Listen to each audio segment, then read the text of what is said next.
Welcome to our channel. Today we how to set up LinkedIn company page admin roles safely, beginner guide step by step clearly.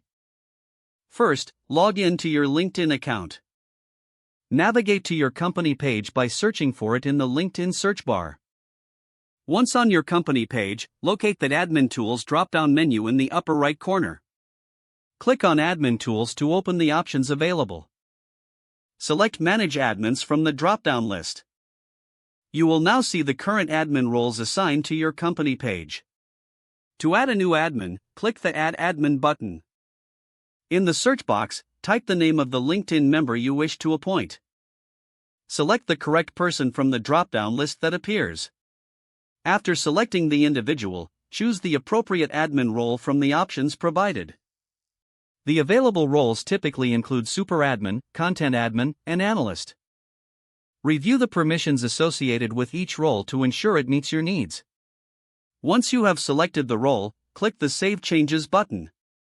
You will receive a confirmation that the new admin has been added successfully.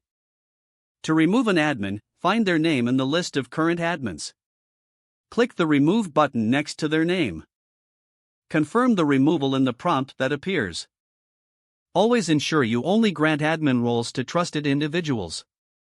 Regularly review your admin list to maintain security. Make sure your team members understand their responsibilities as admins.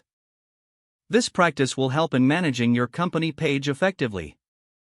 Remember to monitor any changes in admin roles periodically.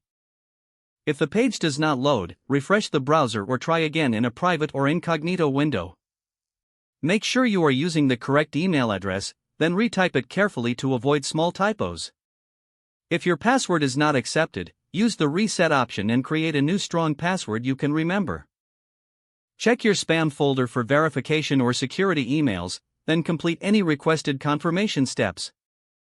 Enable two-factor authentication if available to improve account security and reduce unauthorized access risk. After signing in, review your profile details so your contact information and settings are accurate and current. Don't forget to like this video and subscribe to our channel for more step-by-step tech guides.